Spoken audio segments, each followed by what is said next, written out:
Where young girls once aspired to be models and ballerinas, they now aspire to be hip-hop video girls, the next hot girl in the hottest artist video. Having lived that life, I can say it's not everything it's cracked up to be. Karrine Steffans shook the hip-hop world to its core when her autobiographical New York Times bestseller, Confessions of a Video Vixen, dropped in 2005.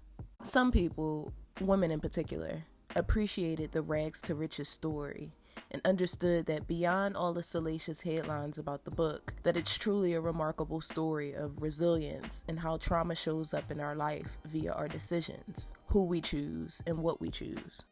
An immigrant who came from nothing, grew up without a father, and was susceptible to her mother's jealousy since a child, took all of her experiences and put them in a book for the world to consume. Now, at the time, most people were very pissed off by the mere fact that she'd ever betray the industry by exposing the things that were really going on. So these rappers aren't upset that you wrote about them? No, they're fine, because there are so many things that I left out. The things that I got a lot of calls. So if you ran into Usher, or you ran into Jay-Z, or you ran into, they're like, hey, Karrine, it's cool? Well, we haven't been cool for years, you know what I mean? So it's not like I've had friendships all this time. These are people that I haven't spoken to, with the exception of Usher, who I haven't spoken to in years. And so when we do see each other, and we do, Four Seasons brunch, and you just kind of pass each other, and you do one of these, and you just keep going. Because I'll admit, if somebody wrote something about me in a book, I'd be pissed off. Yeah, people wrote things about me in songs. So I've been pissed off before. I've been written about in magazines, you know, that were lies. And I've been pissed off before, too. You know, so I know how it feels. But the difference is that the things that were written about me weren't the truth. And this is the truth. And I tell them, as I tell everyone, if your name is in this book and you see something that you don't like, then you shouldn't have done it. The trafficking, the cheating, the drugs, the drugging, the download behavior, the creative ways women in the industry built their careers, which oftentimes was through the exchange of sexual favors, and the abuse of power by some of hip-hop's most powerful men. I mean, shit, she even named the man who scraped her in the book, which nobody mentions, by the way. And for me, that in itself took courage. It's amazing to me how many women have chosen to protect their scrapist by granting him undeserved anonymity. Sexual exploitation was one of the first salacious themes that I remember in the book. Keep in mind, the first time I read the book, I'd either just gotten to high school or was on my way, which put me around 12 or 13, a few years after its release. The second time I read the book, I was around 22 or something like that. So this video is based off of my own recollection of the book. Exploitation was a theme that I remembered in the book early on because for whatever reason, naivete, I couldn't believe that Kool G Rap had abused her the way that he did. She would literally get beat and made to suck his wee-wee for hours. One time she did it for so long, her nose started bleeding. Do you have a regular job? So I have a regular job? Yes. I've never held a regular job. I just haven't. I've had regular jobs for a couple of weeks at a time, but with raising my son by myself and all the demands that I have as a single mother, and with you know, being a high school dropout, I just had a lot of problems maintaining our bills and childcare, all those things. So I never kept a regular job. You found it financially more lucrative to superhead it. Yeah, well, I found it more lucrative to, at the time, be a stripper, to date wealthy men. You know, it's just really, really tough. And people know all over the place how tough it is to be a single mom. Yes. But I had a lot of disadvantages, never finishing high school, never going to college, never being allowed, you know, when I was with G-Rap, just never being allowed to go to school, never being allowed to get a job. I had so little experience. Now, how old are you now? I'm 26. And how old were you when you met G-Rap? I was 17. I had just turned 17. And how did you meet him? Through a friend. I was a dancer at a club, and a friend of his knew me and brought me to the house to dance privately. Okay.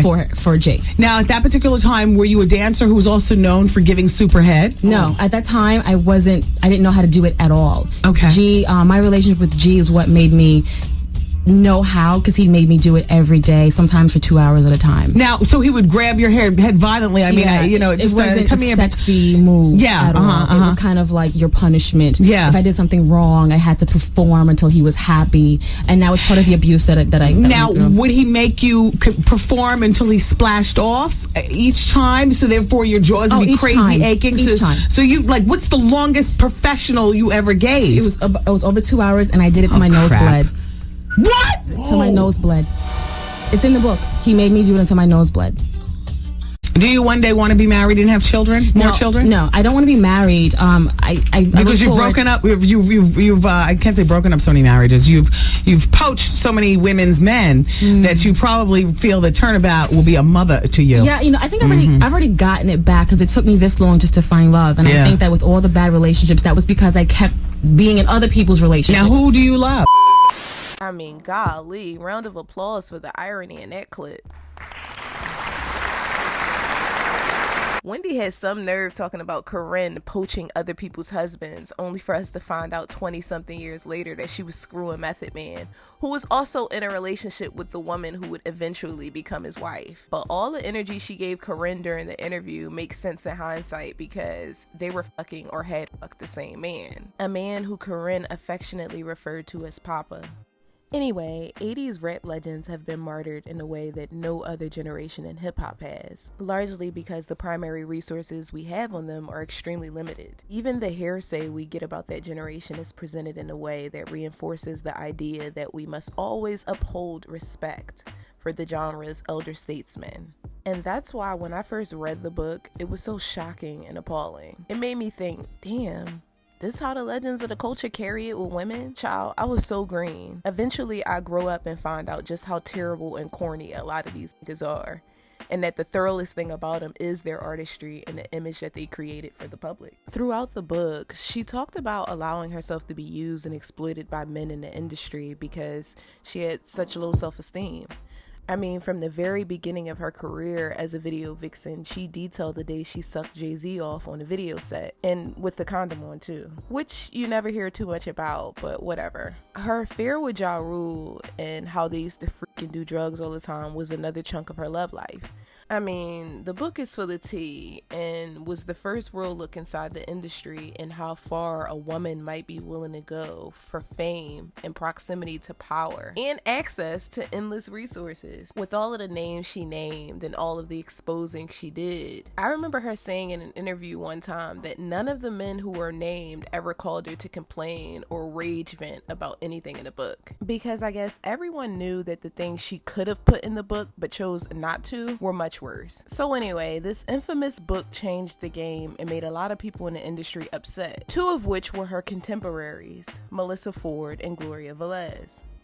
Ironically enough, both Gloria and Melyssa had the idea that the book changed the way video vixens were perceived. There was already this, kind of backlash towards video modeling, video vixens, just music in general for, being misogynistic and whatnot, and then this book drops, Confessions of a Video Vixen. I was like, are you effing kidding me? I just think the book put us in a bad light. I feel like, they focused on her and made all of us seem like we're like her. We all sleep around, we all want these artists. And that's not the case. Now, I don't know about y'all, but even as a little girl, I knew there was a difference between video vixens and supermodels. One had a slutty connotation, the other was more of a high fashion and sophisticated kind of vibe. And I don't say that to knock video vixens, but we have to be real here. We cannot continue to let time pass and allow people to rewrite history at their convenience. But anyway, I'd argue that the video vixens are the underrated heroes of the early 2000s. They made rap artists more desirable, strengthening the artist's overall brand. They push product that they oftentimes were not being paid residuals for. Like, could you imagine if Melyssa Ford got residuals off of every pair of apple bottom jeans that was sold using her likeness? And as is the case with Nelly's Tip Drill video, the Vixen's presence turned an intended B-side into a classic song. Particularly the one who let Nelly slide his credit card down the crack of her ass. It drew negative publicity at the time, but it also made the song a classic in Nelly's discography. Yin and yang. So anyway, I'm not saying the Vixens weren't important and aren't owed respect in hip-hop. I definitely think that their contributions should be respected more than it has been. And I know we like to trivialize their contributions and say that all they did was shake ass and tits, but let's be real. Like, on a deeper level, they push product, whether it was an artist, some shoes, or a pair of jeans. Still, even with all that said, everyone knew that there was a certain sluttiness about video vixens that people didn't see in high fashion models, even if they were getting down and dirty behind the scenes, like I heard about Miss Naomi Campbell, child. It seems as if everyone knew this except Melyssa Ford and Gloria Velez. I'll put the link in my description box so you all can check out the special BET did on Vixens a couple of years ago. And it was so funny to me watching both Melyssa Ford and Gloria Velez be snooty and turn their noses up because they've tricked themselves into believing that the reason why they're perceived as high-class whores is because of a book written by another woman. Not because they built a career selling sex. Not because most of the professional photos we've seen taken of them are mostly naked or ass-facing. Not because most of the throwback interviews we've seen of them interacting with men, they're batting their eyes, perking their titties up, and flirting. Not because they've been linked to multiple entertainers in the industry. And for Melyssa Ford specifically, not because she's admitted to building a Jessica Rabbit sex siren persona. Nah, not none of that. But because Karrine Steffans made a conscious choice 20 years ago to stop prioritizing men at her own expense, and to stop extending discretion and grace the men who wouldn't piss on her if she was on fire, she's to blame for the lack of respect men showed video vixens in the industry during that time. The same men who didn't really respect them in the first place, and saw them as nothing more than sex objects. But now it's Karrine's fault, and somehow her sharing her story fucked it up for them. But in addition to that, it's interesting how Gloria just released her own book detailing how rough her childhood was, and how she was used and abused by men in the industry and the rappers she screwed. Very interesting, especially with her being so strongly against Karrine's book. Karrine got so much heat for writing her book 20 years ago, and now Gloria, who was so against the book she claimed to have never read, gets to walk the ground that was paved and painted gold by the front runner. And the crazy part is, Gloria Velez and Karrine Steffans have very, very similar stories. When I spoke to Gloria a few months ago and I asked her straight up, have you ever read the book? Child, when she said no after having such strong opinions about it, I started to hang up and chalk her up to being a bird. But I didn't hang up. I listened to her story, and I'm glad I did, because I was pleasantly surprised once we really started to get into it. Back to what I was saying in the beginning. If your argument is that the book affected how people perceived you, the least you can do is actually read it, because there's way more to it than who she was screwing. Yes, the book is salacious, and because it's so salacious, the message gets lost in translation. But the deeper message is to have some goddamn self-esteem, and that this fast life that you think you want really isn't all it's cracked up to be. Now, fast forward 20-something years later, and you have two of Karrine's contemporaries still fighting for space in male-dominated environments, still asking for respect that you have to take and permission that you don't have to ask for to get your ideas out. I mean, it took Melyssa Ford way too long to get from up under the Joe Budden umbrella, knowing that she wasn't happy and that she wasn't in control of her career and in control of her autonomy. When the boss told her to shut the fuck up, she shut the fuck up. When the testosterone in the room conflicted with her feminine energy, she shut down for the rest of the episode. Now, mind you, this is a woman that made it clear when she first got there that she wasn't a spokesperson for women just because she was the only woman in the room. She placed herself above the female audience like she was above a nigga's biases, thoughts, feelings, and flaws. She learned quickly that regardless of whether or not you make announcements separating yourself from the rest of the group, you're still a woman. And you're a woman in a male-dominated environment with men who already perceive your type of woman a certain way. You know, it's the whole Madonna whore complex thing. I was astonished that Melyssa Ford did all that crying and complaining about Harvard not wanting her to speak at their school, only to find out she's back to selling ass. But this time on OnlyFans. Baby, I was listening to the podcast one day and these niggas started talking in code, so I started doing some digging. It's hard to expect an institution like Harvard to take you seriously when you're actively and overtly still selling sex. Karrine would never. When Karrine went on her college tours and Oprah and the Tyra Banks show, she had actual product to push with a real story attached. She might have still been a mess behind the scenes, but she was packaged and sold right. And when that book came out, Karrine packaged it as her being a reformed hoe. You know, here's what I did in my past because I was looking for love in all the wrong places, but I'm cured now. I'm healed. I'm no longer a hoe. low, and the people ate it the fuck up. So much so, she became a New York Times bestselling author and transcended being a pretty face with a nice boob job. That's what Melyssa Ford tried to do with her media rebrand, especially in recent years with the JBP and after her Gracie win. But you can't expect people to take you seriously as a media personality or journalist if you're still busting it wide open on OnlyFans so that you can supplement your income. As for Gloria, it broke my heart when I found out she'd resorted to such squalor to supplement her income pushing 50 years old. The reason it broke my heart is because when I spoke to her that day and realized she's not a bird, I started to question why at 50 she hadn't figured out a way to use her hidden talents to supplement her income. Hidden talents, you know, beyond her ass and titties. Gloria Velez is an amazing writer and she has a remarkable story.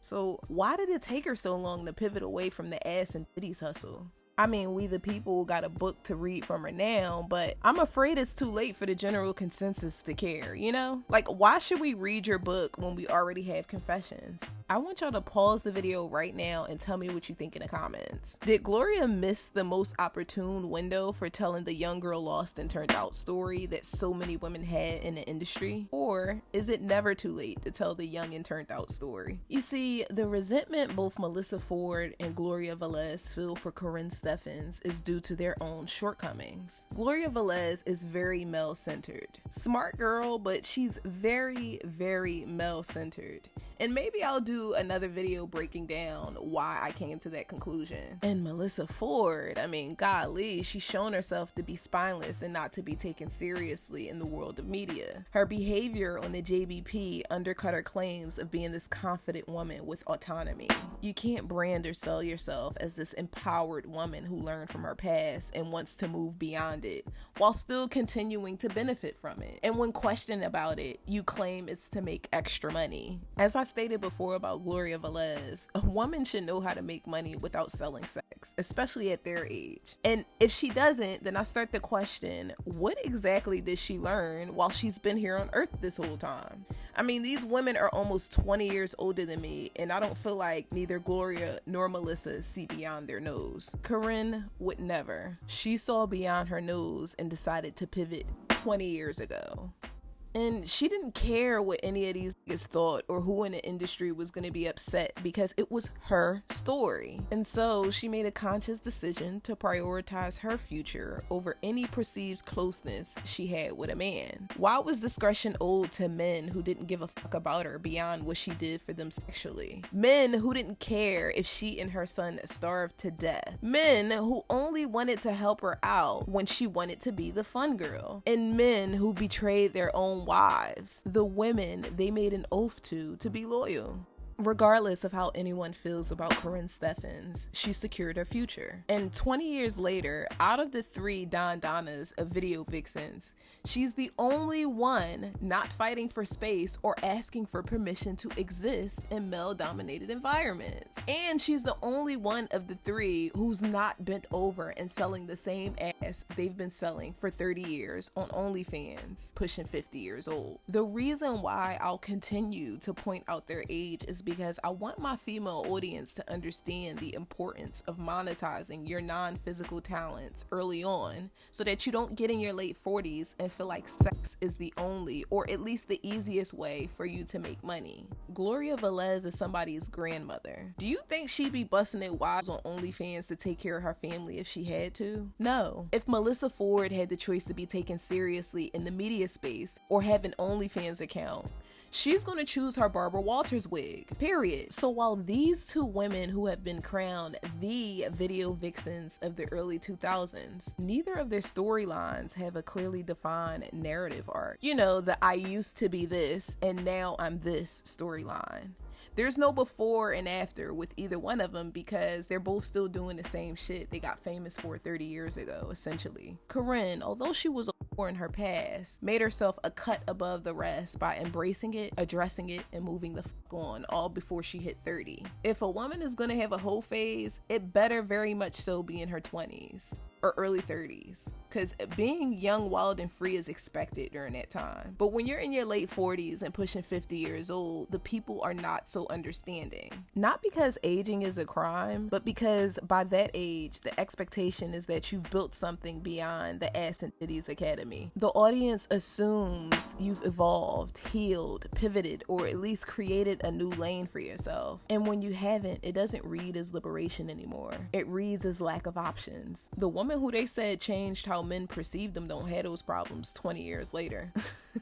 Once again, this was a really fun video for me to make, and if I've kept your attention this long, you might as well hit the like button. Check the links in my bio to follow me on all socials, and I'll talk to you all in my next video. Bye.